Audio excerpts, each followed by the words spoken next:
ಹೇಳಿ. ಹ್ಮ್. ಓಕೆ. ಕಳೆದ 10 ವರ್ಷಗಳಲ್ಲಿ ವಿಜಯಪುರದಲ್ಲಿ ಲೋಯೆಸ್ಟ್ ಟೆಂಪರೇಚರ್ ರೆಕಾರ್ಡ್ ಆಗಿರೋದು 2023ರಲ್ಲಿ 6.5 ಡಿಗ್ರಿ ಸೆಲ್ಸಿಯಸ್ ಅಷ್ಟು ಟೆಂಪರೇಚರ್ ರೆಕಾರ್ಡ್ ಆಗಿತ್ತು. ಅದಾದಮೇಲೆ ಈಗ 2025ರಲ್ಲಿ 7 ಡಿಗ್ರಿ ಸೆಲ್ಸಿಯಸ್ ಅಷ್ಟು ಕನಿಷ್ಠ ತಾಪಮಾನ ಅನ್ನೋದು ರೆಕಾರ್ಡ್ ಆಗಿದೆ.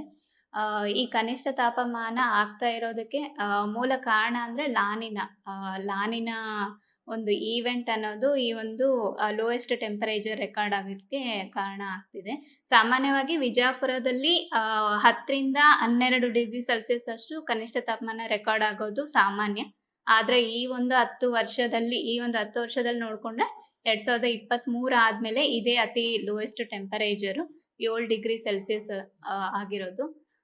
ಇದರಿಂದ ಅಗ್ರಿಕಲ್ಚರಲ್ ಏನು ಎಫೆಕ್ಟ್ ಆಗ್ಬೋದಂದ್ರೆ, ಈಗ ಬಂದು ನಾವು ಹಿಂಗಾರಿ ಬೆಳೆಗಳ ಇದಾವೆ, ಕಡಲೆ, ಜೋಳ, ಆಮೇಲೆ ಗೋಧಿ, ಈ ಎಲ್ಲದಕ್ಕೂ ಇದು ಅನುಕೂಲಕರ ತಾಪಮಾನ.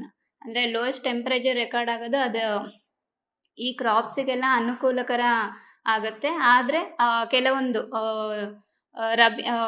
ಮುಂಗಾರಿ ಬೆಳೆಗಳು ಇನ್ ಕೇಸ್ ಏನಾದರೂ ತೊಗರಿ ಏನಾದರೂ ಕಾಳು ಕಟ್ಟೋ ಹಂತದಲ್ಲಿ ಇದ್ದರೆ ಕಾಳು ಕಟ್ಟೋ ಅದು ಅದಕ್ಕೆ ಪ್ರತಿಕೂಲ ಪರಿಣಾಮ ಆಗೋ ಸಾಧ್ಯತೆ ಇದೆ.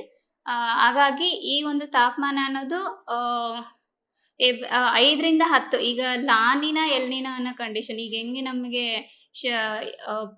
ಜಾಸ್ತಿ ಹೀಟ್ ವೇವ್ಸ್ ಬರುತ್ತಲ್ಲ ಎವ್ರಿ 5 ವರ್ಷಕ್ಕೊಮ್ಮೆ, ಅದೇ ಥರ ಎವ್ರಿ 5 ವರ್ಷಕ್ಕೊಮ್ಮೆ ಈ ಲಾನಿನಾ ಈವೆಂಟ್ಸೂ ರಿಪೀಟ್ ಆಗ್ತಾ ಹೋಗುತ್ತೆ.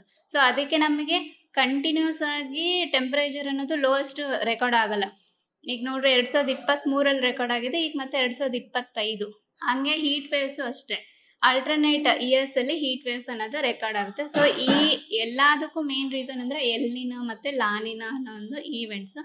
ಸೊ ಈಗ ಓವರಾಲ್ ಆಗಿ ನೋಡೋದಾದರೆ ಈಗ ಮುಂದಿನ 5 ದಿನಗಳಲ್ಲಿ ಭಾರತ ಹವಾಮಾನ ಇಲಾಖೆ ಸೂಚನೆ ಪ್ರಕಾರ ಮುಂದಿನ 3 ದಿನ ಶೀತ ಗಾಳಿ ಬೀಸೋ ಸಾಧ್ಯತೆಗಳು ಇರ್ತವೆ.